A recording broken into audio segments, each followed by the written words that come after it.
Hi everybody, it's Mr. Kenny. I'm going to be going over the thermochemistry test review odd questions. I've already uploaded the even, and I'm here with Justin. Hi Justin.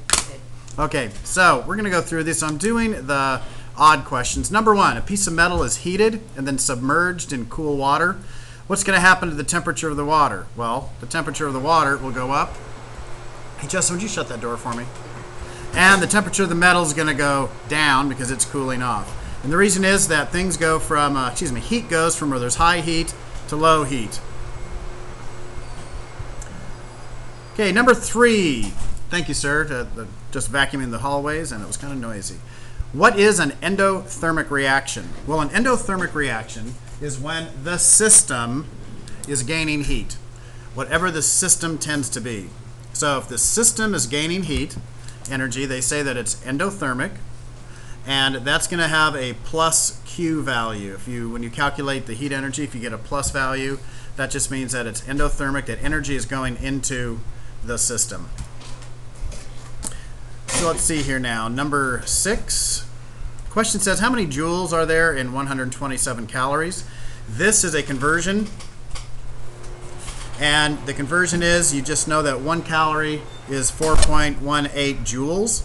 And that conversion comes out to be 530 joules. So that's just a conversion problem. You know what? We are doing the odds, and I accidentally did the even. So so sue me, okay? All right, here we go. So I meant to do number 7. What's the amount of heat required? So heat is Q, and our equation for Q is MC delta T.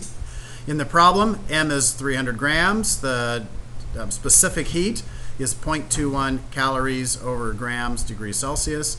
And then the change in temperature, they tell us, is 15 degrees. It's already given to us. We don't have to calculate it. Now, some people were getting mixed up about C here. Remember, C is the specific heat. That's a measurement, a value that tells you how quickly the material can gain or lose energy. We just had somebody else enter the lab. Are you here to review? Yeah. Okay, good. And I don't have to stop and hand out a test. So when we multiply this all together, I think the number I got was 945 calories, because what happens is the grams cancel out down here, the degrees Celsius cancel, you're left with grams. So in this case, the amount of heat transferred was 945 calories. Again, specific heat, the value there, it's just a measurement of how much different materials can gain or lose heat. Number 9, how many calories are required to raise the temperature of 325 grams of aluminum from 30 to 100. Specific heat of aluminum is given. So again, this problem is a Q equals MC delta T.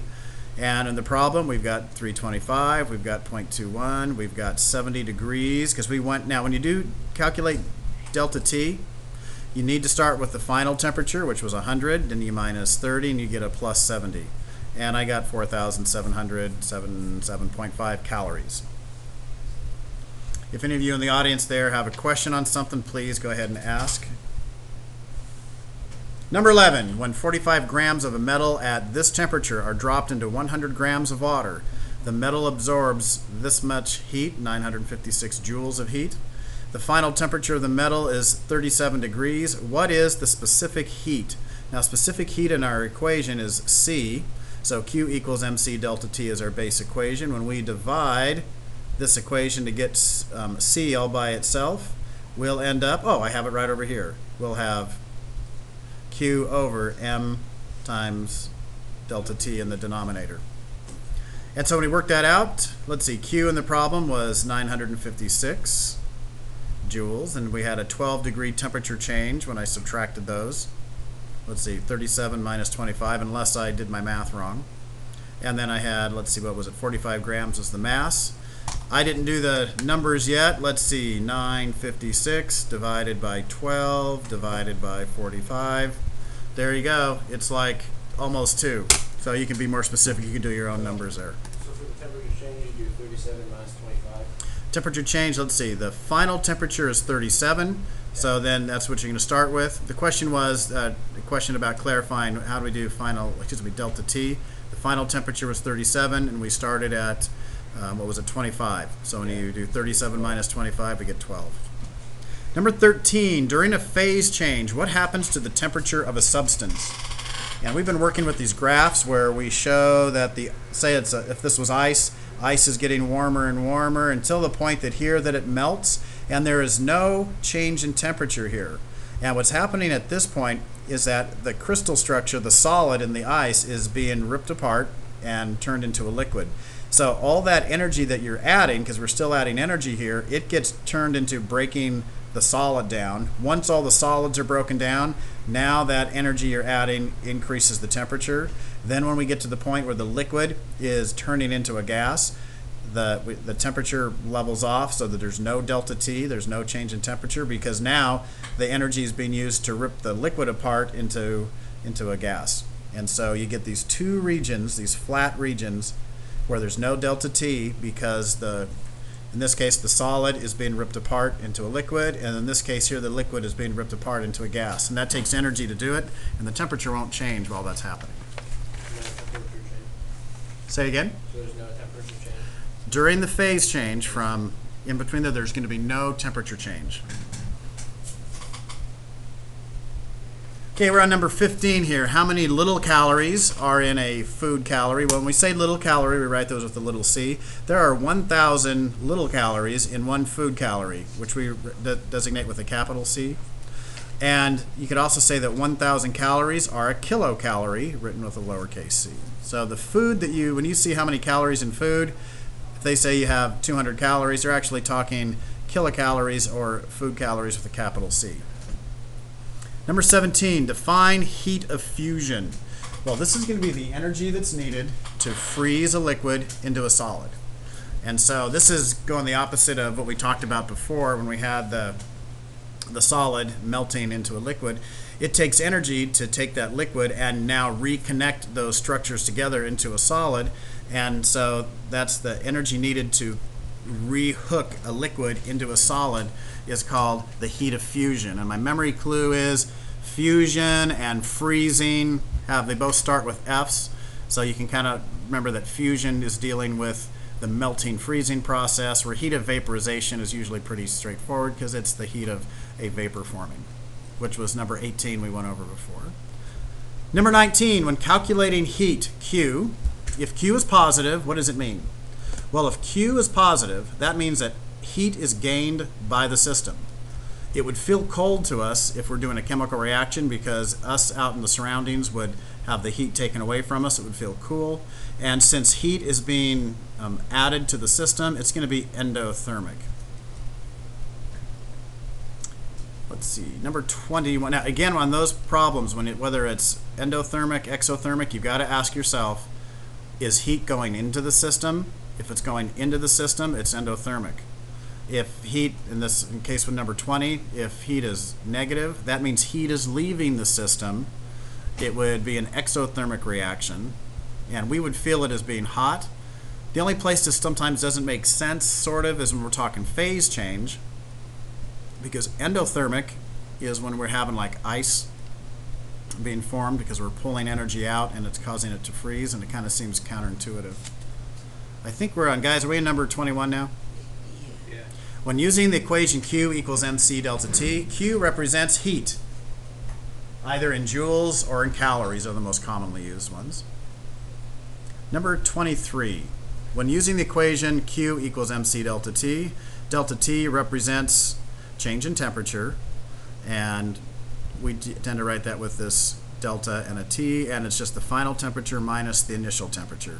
And sometimes when you do this, if the material's cooling down, you may have a negative delta T. Just put that negative number in there. This one right here is referring to, these questions is about, let's see, is this this is our heat of fusion lab. And so let's see, for 24, if we use 150 milliliters of water, that would be 150 grams of water.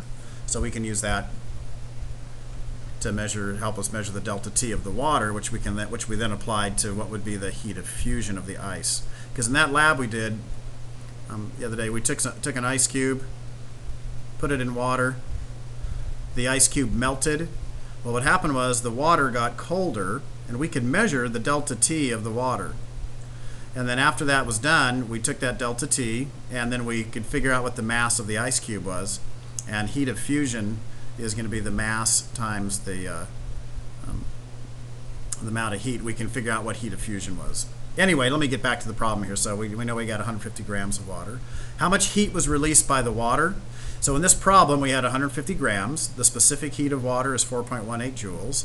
And in the problem, I believe, if I can read my chicken scratch here, it looks like we had, you guys can verify it for me, it looks like we had a delta T of negative 17. Let's see, we measured temperature after to be 28 degrees. Let's see, what was the starting temperature? We heated up water to 45 degrees. Okay, then we put a piece of ice in it, and it melted, and it came to 28. So can you guys back me up? What's that, 45 minus 28? 17. Yeah, we got 17, and actually I think it comes out to be negative 17 because we had to do 28 minus 45. So anyway, we got a value of, I got a value of 10,659, and that would be joules. Is it negative 10,600? Yeah, it'd actually be negative because it would represent that we had a endothermic reaction occurring, because even though the ice was melting, the ice, the system is the ice, it was gaining energy, making it melt. Yeah.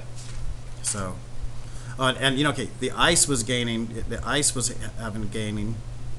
energy, so it'd be negative. But what we measured here was the water, and the water was going to have a negative value here. So the main thing is you can calculate the number of joules. Number 27, calculate. Okay, now on number 26, we had to figure out. Okay, we took this number and we just had to convert it into kilojoules. So if you just take this value here, 10,659 joules, and divide it by, right here, divide it by 1,000 joules, that will convert it into a kilojoule. And number 27, if the experimental heat of fusion of ice, calculate the experimental heat of fusion. Well, our base equation for heat of fusion is Q equals M times the heat of fusion. We were trying to find this. So when you divide both sides of the equation by M, heat of fusion will be Q, which we had was 10.6 kilojoules, divided by the mass, 23 grams. And then what I did, I changed this back into regular joules, so I had to multiply by 1,000. And it turns out that we got the heat of fusion in our experiment to be about 460 joules. But that was by taking our base equation here and rearranging it to solve for HF, which is what we did in the lab. This next part is representing the food lab we did, where we burned food to measure the amount of energy released. And so 28, the question was, what's the mass of the water? Well, we put 50 milliliters in, so there'll be 50 grams. Then question 29. It says, calculate the amount of calories that were released by the Dorito by calculating the amount of heat absorbed by the water. So we had 50 grams was the amount of water we had. The specific heat of water is 1 calorie joules over degrees Celsius. And the delta T was 55, because I think it just told us that, or we calculated that in the problem. And I got 2,750 little calories. Number 30 asked us, how many food calories were released by your food? Well, then that would just be a matter of, if we want to change this into big C calories, 1,000 little calories equals 1 big calorie. So that would just be making this number from 2,750. We'd move the decimal over to here, and we'd have 2.75 kilocalories, or big C calories. Then it says, how many calories did the Dorito give off per gram? Well, it turns out when you read the problem, there was only 1 gram of Dorito that got burned after we subtracted the starting weight from the final weight. So it turns out for every gram of Dorito, there was 2.75 big calories. Then this question says, if you ate 50 grams of Doritos, now this is just a conversion problem now, 50 grams of Doritos, every gram of Doritos was 2.75 big calories, so those would cancel out, and you'd end up with, I calculated 137.5. That seems about right. Number 33, now we're looking at this chart here, the phase change chart. In class we marked these up. And it says, let's see, what state of matter is represented by 1? This is going to represent right over here. This is a solid. This would be like ice. Oh, and I didn't catch, I missed this part here. What state of matter is represented by number 5? Number 5 is going to represent, it's a vapor. Okay, it's a gas. This would be steam. So this would be a vapor. From the temperatures, it looks like it's water, so it's probably steam, but it's a vapor. What state of matter is number 2? That's going to be a, right there, it's a solid, but it's in the process of melting. And number 35, why does the temperature remain constant when ice melts? It's because energy, or more specifically kinetic energy, instead of being used to raise the temperature, is breaking apart the crystal structure or breaking apart the solid structure. So its energy is being used to tear apart the solid into a liquid. 36, we had 0 degrees was the freezing melting point of the substance, because we know this is the freezing point. And the boiling point looks like it's about 100 degrees. And again, we know this is going to be the melting boiling point, because this is the place where either boiling's occurring, or if it's going the other way, we got condensation occurring, and the temperature won't change while that's happening. Number 37. Are we on 37, guys? I think we are. Almost done. What numbers represents the following for a substance? Okay, so melting is going to be, let's make sure I didn't goof up. Yeah, it's number 2 is going to be melting. Then evaporation is going to be right in this region right over here. Okay, so we've got number 5, vaporizing. Technically, evaporation is a form of vaporization, where it just happens on the surface of the liquid. Condensation is going to be number 4. This is where the vapor is changing into a liquid. And part D, crystallization is going to be down here. This is when you have the liquid crystallizing or forming a solid. And 38. Are the following processes endo or exothermic? If they're endothermic, the system is gaining heat. Melting, okay, heat is going in. If you have a chunk of ice, heat is going into it and melting it. So it's endothermic. Boiling, okay, you've got, in that situation there, you got boiling occurring. That's going to be endothermic, because you're bringing heat into the system, into the water, and it's adding energy, making it boil. Freezing is going to be just the opposite. When things freeze, you're taking heat away. So that's going to be exothermic, taking heat away from the system, which is the ice cube, I guess, in this case. And then condensing is also exothermic, because you're pulling heat out. You're going from a vapor into a liquid, and so that's pulling heat out. 39, what is temperature a measurement of? It's a measurement of kinetic energy, and kinetic energy is the motion of matter. We tend to measure that with Celsius, Fahrenheit, or degrees, or kelvins. But temperature is a measure of kinetic energy, how much things are moving. And lastly, I know I went over this in the previous one, but in this diagram, this is representing the calorimeter with some water in it. This would be our chip. I'll make it a purple chip here. And then you light it on fire. The food value, the food has energy stored in it from when the plant first created it.